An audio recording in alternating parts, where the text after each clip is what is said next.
What is going on beyond the break here with our weekly eBay purchases? Like I mentioned last week, buying a lot of random stuff. Diving into a little bit of the TCG non-sports cards. Still buying sports cards right now. Just like I mentioned last week, we have a lot of sports card orders currently at PSA, and frankly, I kind of want to dive into non-sports just for the sheer fact that it's a bit cheaper to get them graded. Seems like right now Disney, Star Wars, a little bit of Pokemon, it's a hot commodity right now, so I kind of want to see what that world is like.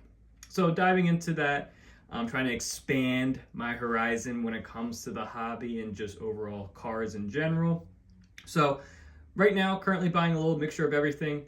No straight strategy besides just kind of getting a feel for the non-sports cards. But like I mentioned, we are buying sports cards. Always will be buying sports cards. So, please don't worry that we're moving away from that. Just right now, we're kind of gearing up to a large order for the non-sports card, graded from PSA. So just, for right now, we are buying more of non-sports cards related. So let's have me stop talking about that and just dive into what we've been buying as of late. So first stack here, starting things off with Antonio Gates, Rookie and Stars. This is, let me just get that cleared up. This is the Rookie and Stars. Antonio Gates is the black refractor out of 25. Paolo Banchero, Optic Rookie Ticket, Ruby Red Wave Rookie. Tyrese Maxey Red Disco out of 75. Another Tyrese Maxey Purple Mosaic out of 99. Here we got a Flux LeBron Red Ice. Here's our first Star Wars. This is just the Mandalorian. I don't think this is numbered. This is just a refractor. Derwin James, bought this fairly cheap. Got this for a couple bucks. This is his rookie silver. He had an amazing year. Unfortunately, the Chargers just got bounced from the playoffs. So I was hoping maybe for a little bit of a run there from the Chargers. But in general, I do think he is on track potentially for a Hall of Fame career. Bob Lilly, this is my first Topps Chrome composite. This is Bob Lilly. This is more for my dad. He's a big Cowboys fan, so got this for a couple bucks.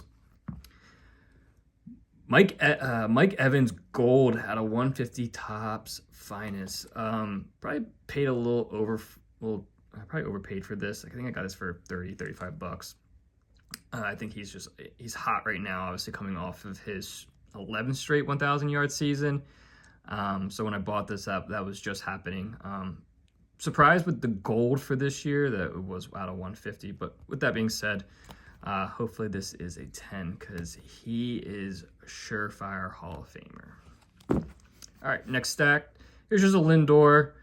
First Bowman Chrome, rookie. Nothing special there. Tatis, refractor. Bobby Witt Jr., purple speckle out of 299. As you all know, I collect this set, trying to complete the color of the rainbow. Another one I collect, Julio Rodriguez, is just the magenta 399. One of my favorites, the Crusade, Tim Duncan. Just the shine on this is absolutely stunning. The only thing I will knock on the Crusade here is this logo. Everything about this card is sick besides that logo. I wish they would change it up. But anyways, this is the blue, I want to say, out of 249. Jaren Jackson, two-time NBA defenseman of the year. Rookie Shock, just a Dwight Howard Prism.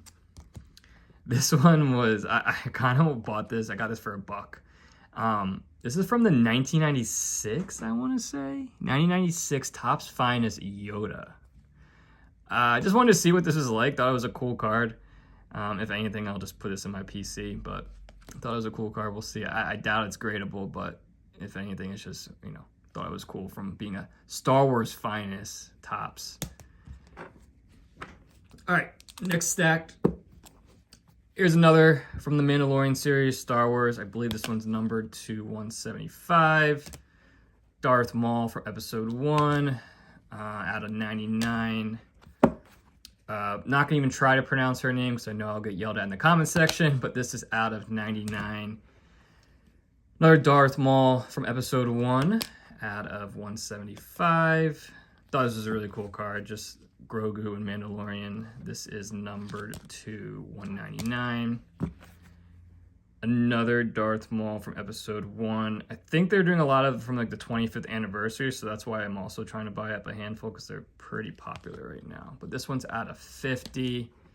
This one was just super cool. This is Grogu mini diamond refractor. Not numbered, but I thought it was really cool. Vince Carter. Love this Topps Finest set. It is tough to grade, I will say. This is out of 349. A Juan Soto second year refractor with the gold cup. And like I mentioned, slowly buying a little bit of him. I think he's on my radar of next, rookie star player to start buying up. He had a really good, quiet second year. And with the Seahawks out of the playoffs, his market's pretty soft right now as everyone else is focusing on the other big names. But he had a really good, quiet year. This is the variation prism. And then 2 cards, more PC cards. This is just the Shaq refractor. His cards are super undervalued. I'm trying to buy as much as I can of him. This is from the Topps Chrome 1999 set. And then I collect a lot of Tyrese Maxey. I shoot for mainly color match cards. And this is just his rookie red out of 199. So like usual, we'll go through the stack, go through which ones we deem gradable, and then go through the ones that are not and give those reasons why. Okay, so out of 29 cards that we just picked up, 20 came back that we deem gradable. So when we say, gradable, we are in between that 9 and 10 range, depending on the card. But yeah, pretty happy with that result. Always like to shoot, above the 50%, 65% mark.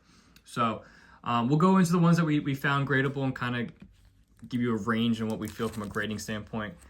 So far, I'll start with these two just because I don't want to take them out of the case, but both these are not gradable, unfortunately. Centering for this one looked great, but I think the back just had too much scratch marks and too much whitening in the corners. And then centering, I would say this would probably get closer to an 8. So I wouldn't say this is not gradable for given the card. Centering, you can see, is way off. It's thicker on the top than the bottom, but the back looked good. I think just a little bit of whitening. So I would deem this card closer to an 8. So with that being said, I wouldn't submit this for grading just yet, but who knows down the line. I do like it in a one touch anyways. All right, so the ones that we deemed gradable. So some of the Star Wars ones look good. Tricky with these is the back. A lot of the all these have the black borders, which makes it extremely challenging. So a lot of these were in between a 9 and 10.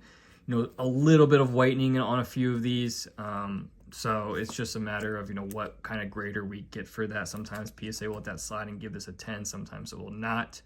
So a lot of these, I don't want to go through all of them, but a lot of these were in that realm of between a 9 and 10. Some were a surefire 10, but some, like I mentioned, just had a little bit of whitening that we just, we're going to submit anyways and hope that, the grader will bypass some of that.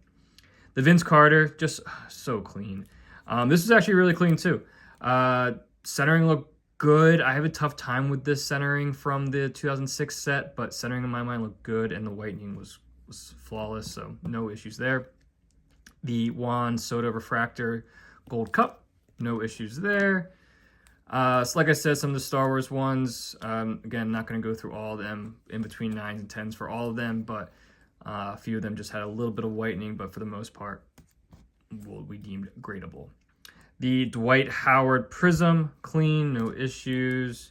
A couple more. I did want to show this one. This one, actually, I wouldn't be surprised if this got between a 9 and 10. I am kind of leaning on the 10 side.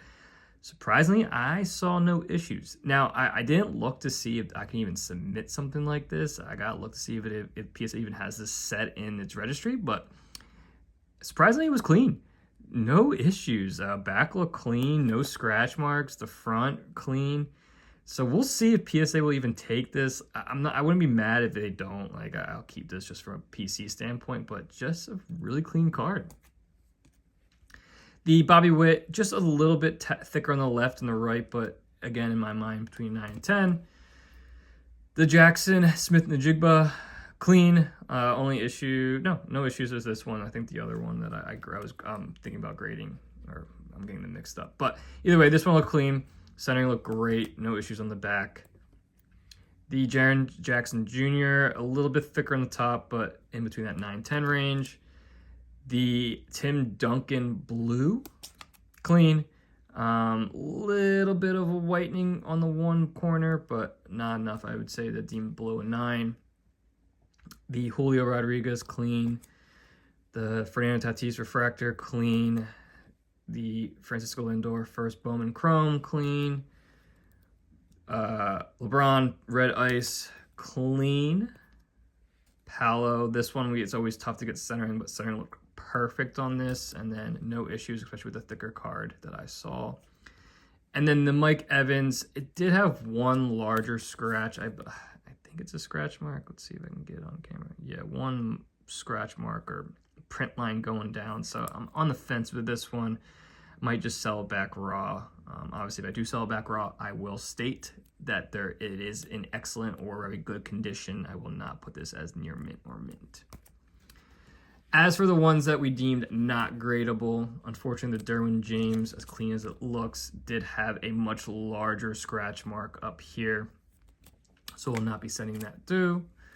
The Darth Maul out of 99.